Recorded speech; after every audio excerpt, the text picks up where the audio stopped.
Hi ನಮಸ್ಕಾರ ಎಲ್ಲರಿಗೂ, welcome back to my channel.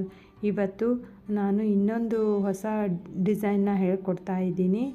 ಮೊದಲು ಬೇಸಿಕ್ ಚೈನು, ಆಮೇಲೆ ಈ ಜಿಗ್ಜ್ಯಾಗ್ ಚೈನು ಹೇಳ್ಕೊಟ್ಟಿದ್ದೀನಿ. ಇನ್ನೊಂದು ಬಿಗ್ ಜಿಗ್ಜ್ಯಾಗ್ ಚೈನ್ನ ಹೇಳ್ಕೊಡ್ತಾ ಇದ್ದೀನಿ. ಅದಕ್ಕೂ ಮುಂಚೆ ಈ ಎರಡು ಚೈನ್ನ ಮುಂಚೆನೇ ಹಾಕಿಟ್ಕೊಂಡಿದ್ದೀನಿ. ಇದ್ರ ಮಧ್ಯೆ ಜಿಗ್ಜ್ಯಾಗ್ ಪೆನ್ಸಿಲ್ ಮಾರ್ಕ್ ಮಾಡಿದ್ದೀನಲ್ಲ, ಅಲ್ಲಿ ಯಾವ ರೀತಿ ಹಾಕೋದು ಅಂತ ಹೇಳ್ಕೊಡ್ತೀನಿ. ಸ್ಕಿಪ್ ಮಾಡದೆ ಫುಲ್ ವಿಡಿಯೋನ ನೋಡಿ ಈ ಚೈನ್ನ ಕಂಪ್ಲೀಟ್ ಮಾಡ್ಕೋತೀನಿ. ನೀವು ಸಬ್ಸ್ಕ್ರೈಬ್ ಮಾಡದೆ ಈ ವಿಡಿಯೋ ನೋಡ್ತಾ ಇದ್ದರೆ ಪ್ಲೀಸ್ ಸಬ್ಸ್ಕ್ರೈಬ್ ಮಾಡ್ಕೊಳ್ಳಿ.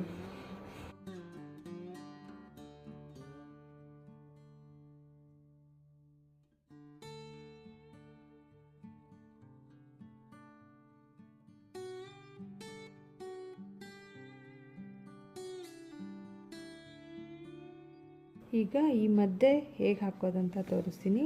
ಇಲ್ಲಿ ಲಾಕ್ ಮಾಡಿರ್ತೇವೆ, ಎಂಡ್ ಮಾಡಿರ್ತೇವಲ್ಲ, ಅಲ್ಲಿಂದನೇ ಒಂದು ಸೂಜಿ ಚುಚ್ಚಿಬಿಟ್ಟು ದಾರಾನ ಮೇಲೆ ಎಳ್ಕೋಬೇಕು. ಈ ಥರ ಎಳ್ಕೊಂಡು ಇಲ್ಲಿ ಮೇಲ್ಗಡೆ ಇಲ್ಲಿ ಹಾಕ್ಕೊಂಡು ದಾರಾನ ಕೆಳಗಡೆಯಿಂದ ದಾರಾನ ಮೇಲೆ ತೊಗೊಂಬಂದ್ಬಿಟ್ಟು ಮತ್ತೆ ಹಿಂಗೆ ಮಾಡಬೇಕು. ಮತ್ತು ಅಲ್ಲೇ ಒಂದು ಚಿಕ್ಕದಾಗಿ ಲಾಕ್ ಮಾಡಿ ಒಂದು ಚೈನ್ ಹಾಕ್ಕೊಂಡ್ಬಿಟ್ಟು ಮತ್ತು ಈ ಥರ ಕೆಳಗಡೆ ಬರಬೇಕು. ಕೆಳಗಡೆ ಒಂದು ಲಾಕ್ ಮಾಡಿ ಅಲ್ಲೇ ಮತ್ತೆ ಒಂದು ಲಾಕ್ ಮಾಡಬೇಕು. ಮತ್ತೆ ಮೇಲೆ ಕೆಳಗೆ ಇದೇ ರೀತಿ ಜಿಗ್ಜ್ಯಾಗ್ ಮೇಲೆ ಕೆಳಗೆ ಮೇಲೆ ಕೆಳಗೆ ಇದೇ ಥರ ಹಾಕ್ಕೊಂಡು ಹೋಗಬೇಕು ಫ್ರೆಂಡ್ಸ್.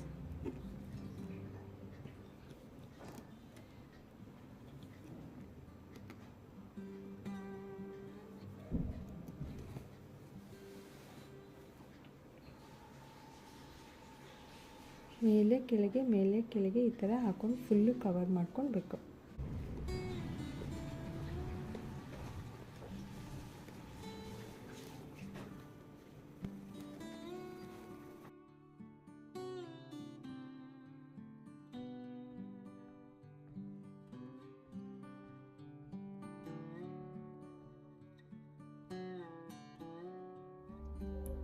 ಕೊನೆಗೆ ನಾಟ್ ಹಾಕೊಂಡ್ಬಿಟ್ಟು ಈ ಸಿಲ್ಕ್ ಥ್ರೆಡ್ಡಿಂದ ಯಾವ ರೀತಿ ಹಾಕೋದು ಅಂತ ತೋರಿಸ್ತೀನಿ. ಇದೇ ಸೇಮ್ ಡಿಸೈನ್ನೇ ಸಿಲ್ಕ್ ಥ್ರೆಡ್ಡಿಂದನೂ ಸ್ವಲ್ಪ ತೋರಿಸ್ಬಿಡ್ತೀನಿ. ಈ ಥರ ದಾರ ಮೇಲೆ ತಗೊಂಡು ಅಲ್ಲೇ ಇನ್ನೊಂದು ಚೈನ್ ಹಾಕ್ಕೊಂಡ್ಬಿಟ್ಟು ಮತ್ತೆ ಮೇಲೆ ಲಾಕ್ ಮಾಡಿ, ಮತ್ತೆ ಒಂದು ಲಾಕ್ ಮಾಡಿ, ಮತ್ತೆ ದಾರ ಮೇಲೆ ತಗೊಂಡು ಒಂದು ಲಾಕ್ ಮಾಡಿ, ಮತ್ತೆ ಮೇಲೆ ಲಾಕ್ ಮಾಡಬೇಕು. ಮತ್ತೆ ಅದ್ರ ಹತ್ರನೇ ಒಂದು ಚೈನ್ ಹಾಕೋಬೇಕು. ಆ ಪಕ್ಕ ಚೈನ್ ಹಾಕೋ ಉದ್ದೇಶ ಏನಂದರೆ ಅದು ಬಿಚ್ಕೊಳ್ಳಲ್ಲ ಅಂತ ಅಷ್ಟೇ. ನೀವು ಲಾಕ್ ಹಾಕದೆ ಹಾಗೆ ಒಂದೇ ಒಂದು ಲಾಕ್ ಮಾಡಿಕೊಂಡು ಅಪ್ಪು ಡೌನು ಹಾಕ್ಕೊಂಡು ಹೋದರೆ ಅದು ಬಿಟ್ಕೊಳ್ಳುತ್ತೆ, ಸರಿಯಾಗಿ ಕೂತ್ಕೊಳ್ಳಲ್ಲ.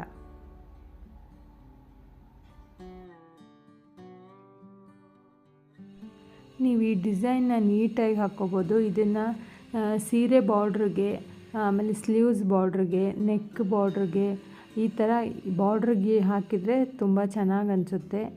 ನೀವು ಆ ಮೇಲೆ ಹಾಕಿದ್ದೀನಲ್ಲ ಆ ಥರ ಚೈನು ಹಾಕಿಬಿಟ್ಟು ಹಾಕ್ಬೋದು, ಇಲ್ಲ ಅಂದರೆ ಈ ರೀತಿಯೂ ಹಾಕ್ಕೊಂಡು ಹೋಗ್ಬೋದು. ಅದು ಕ್ರಿಯೇಟಿವಿಟಿ, ನಾವು ಯಾವ ರೀತಿ ಕ್ರಿಯೇಟಿವಿಟಿ ಮಾಡ್ಕೋತೇವೋ ಆ ಥರ ಕಾಣಿಸುತ್ತೆ. ಇದು ಸಿಂಪಲ್ಲಾಗಿ ಕ್ಯೂಟಾಗಿ ಕಾಣಿಸುತ್ತೆ. ಮಕ್ಕಳ ಪೇಟಿಕೋಟ್ ಮೇಲೆ ವೈಟ್ ಕಲರ್ ಬಟ್ಟೆ ಮೇಲೆ ಪಿಂಕ್ ಕಲರು, ಬ್ಲೂ ಕಲರು ಆ ಕಲರಿಂದ ಮಾಡಿದರೆ ಇನ್ನೂ ಚೆನ್ನಾಗಿ ಕಾಣಿಸುತ್ತೆ. ಒಂದು ಸರಿ ನೀವು ಟ್ರೈ ಮಾಡಿ. ಈ ಡಿಸೈನ್ ನಿಮಗೆ ಇಷ್ಟ ಆಗಿದರೆ ಕಮೆಂಟ್ ಮೂಲಕ ಎಸ್ ಅಂತ ಹೇಳಿ. ಮುಂದಿನ ವಿಡಿಯೋದಲ್ಲಿ ಮತ್ತೆ ಸಿಗೋಣ.